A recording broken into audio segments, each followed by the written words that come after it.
Betrayed by her blood and stripped of the company she built with sweat and sacrifice, Cara faces a ruthless enemy within her family's empire: her brother. As secrets unravel and alliances shatter, she must navigate a dangerous game of power, betrayal, and redemption. But in the shadows of corporate war, the hardest battle might be reclaiming the trust she once lost and saving the legacy she never wanted to inherit. Cara Mitchell sat in her cramped Boston apartment, the low hum of city traffic barely audible beneath the buzz of her laptop. She had just shut down a video call with a potential investor, her fingers still tingling from the rapid-fire negotiation. It had been a grueling hour, but it was the kind of challenge she lived for, the kind that separated dreamers from doers. And yet, despite the adrenaline rush, an uncomfortable weight pressed on her chest, a reminder of what she had left behind. Her phone vibrated on the desk, lighting up with a message from her mother. "We need to talk. Call me." Cara hesitated. She knew exactly what it meant: another attempt to reel her back into the family fold, a fold she had painstakingly escaped from years ago. She stared at the screen but didn't reply. Cara's story began in a grand mansion nestled in one of Boston's oldest neighborhoods, a house filled with crystal chandeliers, polished mahogany, and portraits of stern ancestors who seemed to watch her every move. She was born into the Mitchell family, a name that carried weight in the city's social and business circles. Her father, Thomas Mitchell, was a titan of industry, the CEO of Mitchell Holdings, a sprawling conglomerate with interests ranging from finance to real estate. Her mother, Evelyn, was a socialite and philanthropist, known for her impeccable taste and unyielding expectations. But beneath the surface, glamour was a household defined by rigid tradition and unspoken rules. From an early age, Cara had understood what was expected of her: attend the right schools, marry well, and uphold the family legacy. Ambition was acceptable only when it aligned with the family's image. Curiosity about the world beyond those gilded walls was often met with a raised eyebrow or a sharp rebuke. Cara was never the perfect daughter. She questioned, she challenged, she dreamed of something beyond the prescribed script. While her peers planned debutante balls and charity galas, Cara was tinkering with old computers in the attic, teaching herself programming languages from outdated textbooks. Her parents dismissed it as a phase, a harmless distraction that would fade as she grew older. "I don't want you wasting time on these gadgets," her mother once told her sharply during a dinner party, the clinking of fine china punctuating the tension. Real women in our family prepare to manage estates and charities, not fiddle with machines. Cara's cheeks burned, but she held her ground. "I want to build things that matter," she whispered, eyes downcast but voice steady. Her father merely grunted, absorbed in his steak. "Build something useful then, not just toys." High school was a battleground. Cara excelled academically, but her passions alienated her from the popular crowd and earned wary looks from teachers who saw her as difficult. She found refuge in the robotics club, where she quickly became a star performer.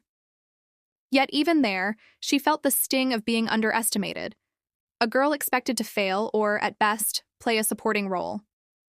When it came time for college applications, Cara shocked her family by declining their preferred Ivy League offers and instead enrolling at a community college nearby, drawn by a scholarship program for women in STEM. It was a decision that would fracture the fragile family bond. Her father's disappointment was palpable. "Community college? Cara, do you understand what that says to people? To our friends?" "I'm not going for their approval," Cara replied. "I'm going for my future." The conversation ended abruptly. That was the last time Thomas spoke to her about her education plans.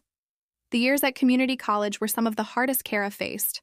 She worked multiple jobs, waiting tables at night, tutoring during the day, while taking full course loads. The money was tight. The doubts were many, but Cara's determination was unyielding. She made friends with professors who recognized her potential, joined coding competitions, and began dreaming bigger. By the time she transferred to a state university, she had already laid the foundation for a tech startup focused on healthcare solutions, a project born from her mother's long battle with chronic illness and the endless frustrations of navigating hospital systems. Her startup, Secure Health, began in her small apartment, with a borrowed laptop and a relentless vision to simplify patient access to specialized care using technology. The family, predictably, ignored her efforts. Invitations to family dinners stopped coming. Holiday cards went unanswered. Her mother's voicemails became terse, accusing Cara of choosing a life of struggle instead of embracing her heritage. Then came the final blow. At age 25, after Cara declined an offer from her father to come back and work for the family, citing a desire to build something independent, she received an email titled, "Financial support terminated." The account holding her modest stipend was frozen, the credit cards were cut, the trust funds, promised but never accessible, were rescinded. "We're cutting you off completely," the email read, cold and final. Cara sat alone that night, tears streaking her face, the glowing screen illuminating the harsh words. But beneath the pain was a spark, one that would not be extinguished. She realized that her future would be hers alone to define. And so began her journey. Not just to succeed, but to prove that the Mitchell name could mean more than legacy and wealth. It could mean innovation, impact, and integrity. The following weeks blurred into a haze of frantic activity for Cara. With her financial support severed and family doors slammed shut, she was left with nothing but her stubborn will and a shoestring budget. She transformed her tiny apartment into a makeshift command center, whiteboards cluttered with flowcharts, a clutter of notebooks, half-empty coffee mugs, and the ceaseless tapping of her laptop keys. Her startup, Secure Health, was still little, more than an idea with some early code, but it held promise. The problem she was tackling was personal and urgent, millions of patients lost in the labyrinth of referrals, insurance approvals, and specialist waitlists. Cara envisioned a platform that could securely aggregate medical records, match patients to the right specialists, and streamline appointment scheduling, all through a simple, user-friendly interface. But vision alone wasn't enough. Funding was her immediate hurdle. The few $1,000s left from her savings had to stretch across software development, legal advice, marketing, and the countless small expenses that startups inevitably faced. She applied for every grant she could find aimed at women entrepreneurs and tech innovators. She pitched to angel investors, venture capitalists, and accelerators. Many meetings ended with polite nods and vague promises, but no checks. Some investors doubted her because she was young, others because she was a woman, and many. After all, she wasn't part of the right networks. Every rejection was a blow, but Cara had learned to let the pain fuel her resolve. One particularly grueling evening, she found herself at a small co-working space in downtown Boston, seated across from a group of seasoned investors. The conference room was sleek, intimidating, the air was thick with expectation. "I appreciate the concept, Ms. Mitchell," one of the investors said, swirling his coffee. "But healthcare is a crowded market. What makes Secure Health different? And frankly, do you have the experience to navigate the regulatory minefield?" Cara met his gaze steadily. "Because I'm not just building technology, I'm building a system designed with patients in mind. My mother's experience showed me where the system fails. I have a multidisciplinary team that includes medical advisors, legal experts, and patient advocates. I'm not just a coder, I'm a problem solver." A murmur ran through the room. Another investor leaned forward. "Your passion is clear, but how do you plan to scale without connections or prior funding?" Cara swallowed the lump in her throat but answered, "We start small, prove the model, then expand. We're piloting in 2 regional hospitals next quarter, with full support from their administration." After the meeting, she walked out feeling a fragile mix of hope and exhaustion. She hadn't closed the deal yet, but the seeds were planted. Meanwhile, the messages from home grew more frequent and more desperate. "Cara, please reconsider, we can help you. Your father wants to meet. You're throwing away everything we built." She ignored them all. One Saturday afternoon, a voice message from her mother cut through the silence. "Cara, it's your mother. I don't understand why you're punishing us. We only want what's best for you. Come home. We can fix this." Cara stared at the voicemail, heart pounding. "Fix this?" she whispered. "You broke it." She replayed the message, then, with trembling fingers, recorded a reply she never sent. "I am my person now. I'm not the little girl you wanted me to be. Her personal life suffered too. Relationships faltered under the weight of her ambitions and the constant stress. Friends drifted away, unable to understand her relentless grind. But one constant remained. Her closest friend and co-founder, Maya Chen. Maya was a brilliant software engineer with a sharp wit and unwavering loyalty. They had met in college, bonded over late-night coding sessions, and shared frustrations about gender bias in tech.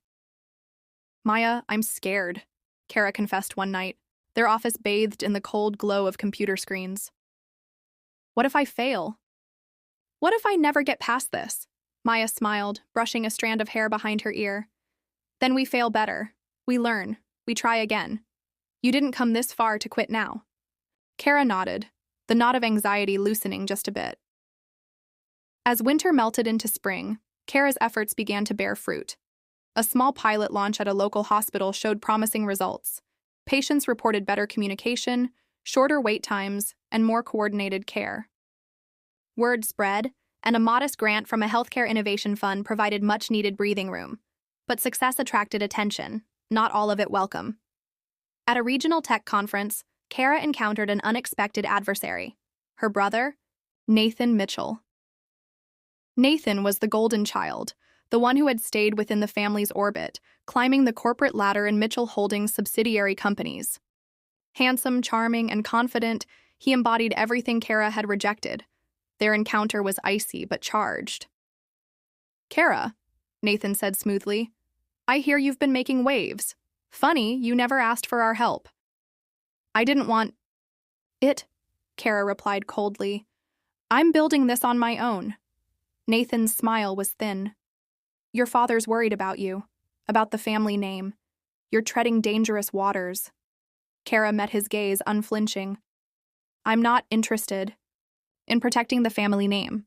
I'm interested in protecting patients." Their eyes locked. A silent war waged between them, a rift deeper than words.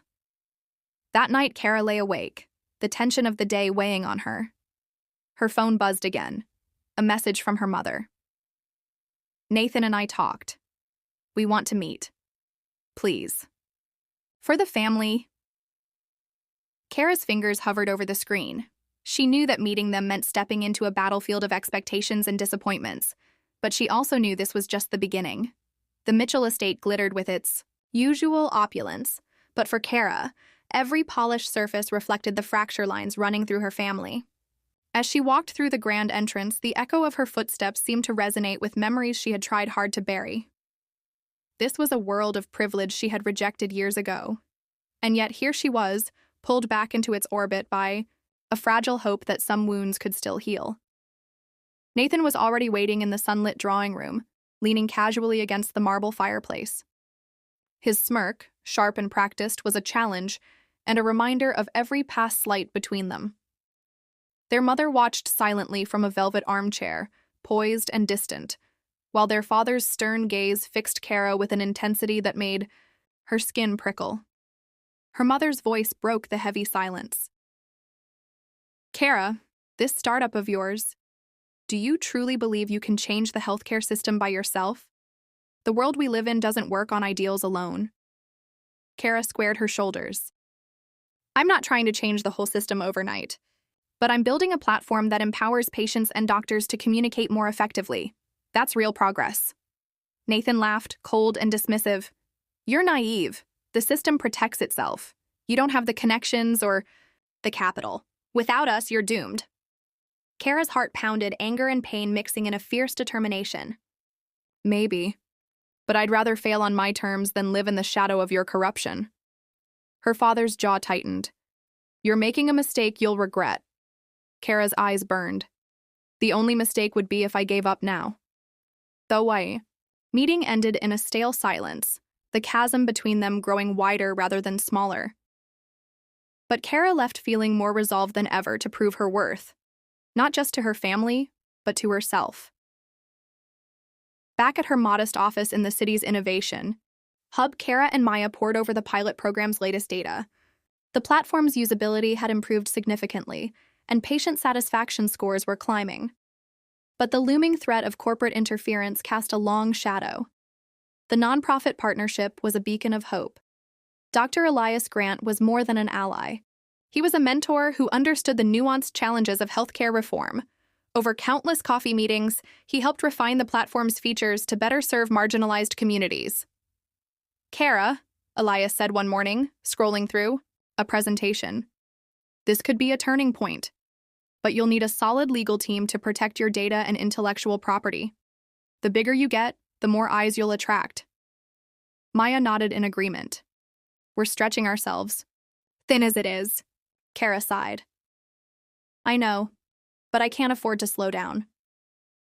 Nathan's maneuvers became increasingly aggressive. Cara learned that he had quietly been lobbying hospital executives to sever ties with her company. The news hit like a punch in the gut when her lead hospital announced a review of their contract.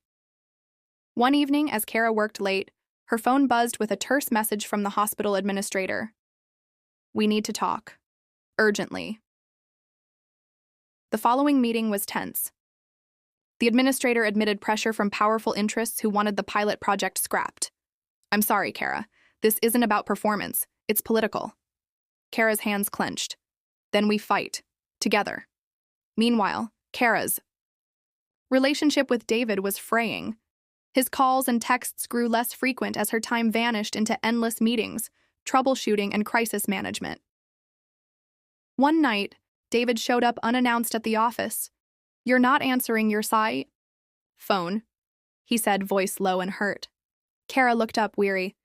"I'm trying to save something that matters. If you can't understand that..." David cut her off. "It's not about understanding. It's about feeling like I'm losing you."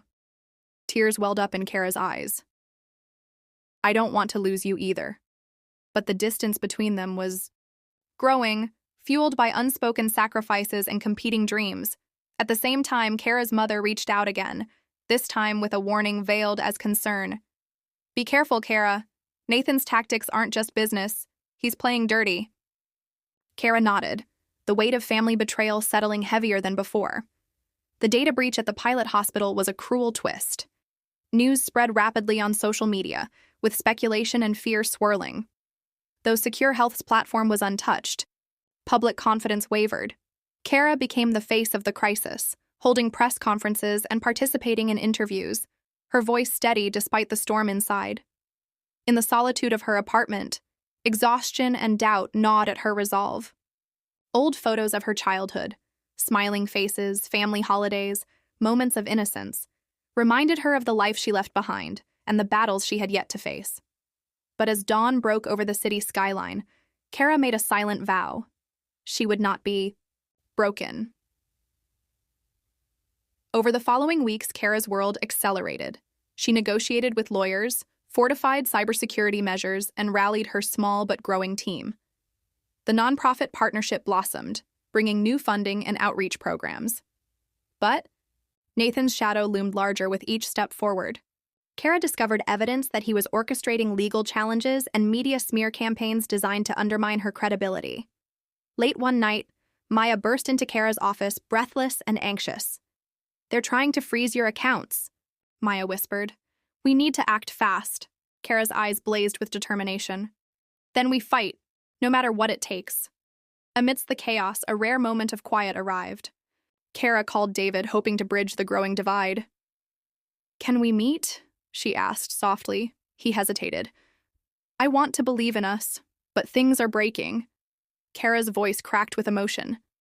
"I'm not giving up on us. Not yet." As summer deepened, the battle for Secure Health's future raged on. Cara stood at a crossroads. The family she had rejected, the startup she was fighting to save, and the personal sacrifices mounting with every passing day. Her story was just beginning, and the fight for her vision, her family, and herself was far from over. Cara had never imagined that her fight for Secure Health would become so personal. The relentless pressure from Nathan and his corporate allies was not just an assault on her startup, it was a direct challenge to her identity and her dreams. Every day felt like a battle on multiple fronts: family, business, and love. And yet, despite the bruises to her spirit, she refused to surrender. The morning air was cool but heavy with tension as Cara entered the downtown courthouse. Legal battles were multiplying, and her legal team had just filed a countersuit to block the injunction Nathan's lawyers had tried to force on Secure Health.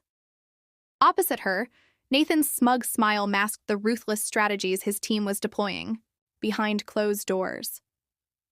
The courtroom buzzed with murmurs about the battle between the estranged siblings, a war made all the more bitter by the family ties entwined with corporate interests. Meanwhile, Cara's connection with Elias deepened. One evening, as they reviewed Secure Health's community outreach program at a small cafe tucked in a quiet neighborhood, Elias revealed pieces of his past. "I started as a physician in a rural town," he confided, voice low and steady. "The system failed those patients. They had no voice, no access. That's why I joined you. You're not just building technology, you're fighting for justice."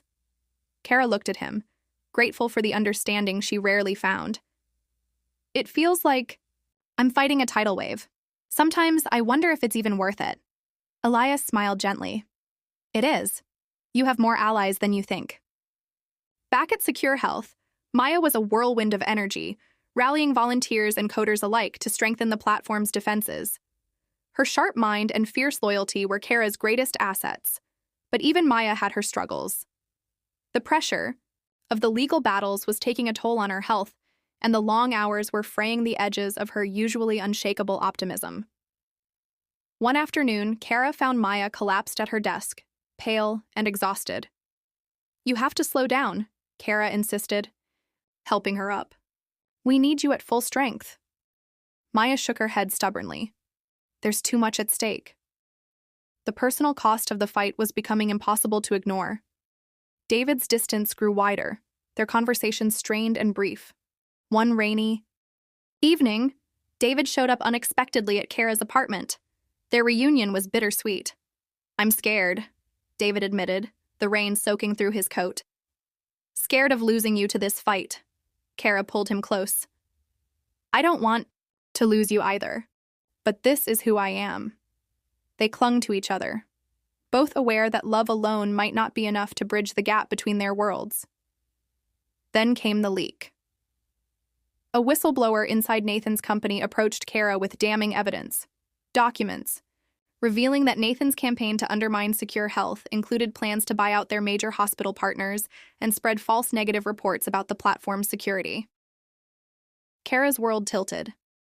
Betrayal cut deeper than she expected, not just from her brother, but from the system itself. The leak ignited a media firestorm. Headlines questioned Secure Health's viability, and investor confidence wavered. Cara held a press conference, the weight of every eye in the room pressing down on her. She spoke with fierce clarity, refusing to be cowed. "We stand for transparency and care. Secure Health is built on trust, not corporate greed." Behind the scenes, the board meeting was a war zone. Some members urged her to settle and avoid further damage. Others rallied behind her vision, inspired by her unyielding spirit. Elias's voice was a steady anchor. "This is a turning point. If Cara falls now, the system wins." In the quiet that followed, Cara found a letter slipped under her office door. It was from her mother. "Cara, I know you think we're enemies, but we want to help. There are truths you don't know. Please, let's talk." Cara's hands trembled. Was this an olive branch or another trap? The days following the letter from her mother felt like walking through a storm. Cara stared at the delicate, almost fragile handwriting, the very script she hadn't seen in years. A part of her screamed to throw it away, to reject anything coming from the family that had abandoned her dreams and threatened everything she had built. But the other part, the part still aching with questions, wanted answers. Cara's mind drifted, back to summers spent in their sprawling family estate, sunlight dappling through the maple trees, her mother's soft voice reading bedtime stories. But those memories quickly darkened. The coldness when her academic ambitions clashed with her father's rigid expectations, the whispered family meetings that concluded she was too reckless to inherit anything. She remembered the day she left home, a suitcase in one hand and a heart full of determination in the other. That evening, after a tense board meeting where some members had threatened to pull their funding, Cara decided to face the past head-on. She agreed to a private meeting with her mother under strict conditions. The cafe where they met was quiet, the air thick with unspoken words. Her mother, Evelyn, looked older, the years softening her usual cold demeanor. "I never wanted this war between us," Evelyn said softly.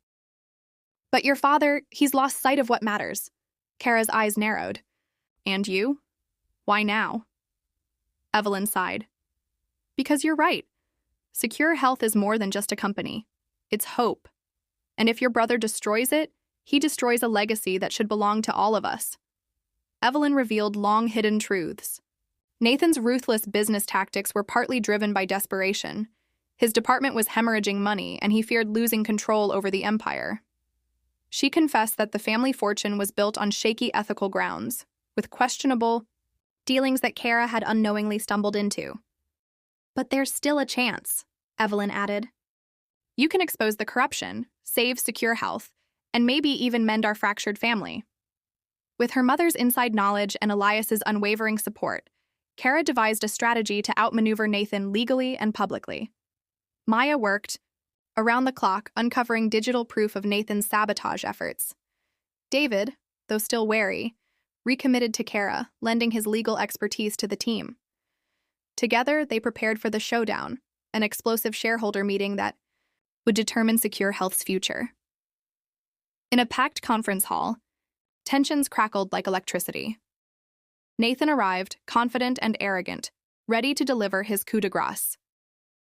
But Cara was calm, her voice steady and resolute as she unveiled the evidence of Nathan's misdeeds, backed by testimonies from trusted partners and whistleblowers. The board members murmured in shock. Investors looked uneasy. Nathan's mask cracked. Desperation crept into his eyes. The board voted decisively. Nathan was removed from his position, his efforts exposed and discredited. Cara was reinstated as CEO with overwhelming support. Her mother stepped down from her corporate role, choosing to reconcile with Cara privately rather than through power plays. Cara and David began rebuilding their relationship, now grounded in honesty and shared purpose. Months later, Secure Health thrived, its platform expanding to underserved communities nationwide. Cara stood on the rooftop of their headquarters, Elias beside her, watching the sunset paint the city gold. "This is just the beginning," Elias said. Cara smiled, feeling the weight of past battles but also the lightness of hard-won peace. She was no longer just fighting for Secure Health. She was fighting for a future where integrity and compassion could prevail, and this time she knew she wasn't alone.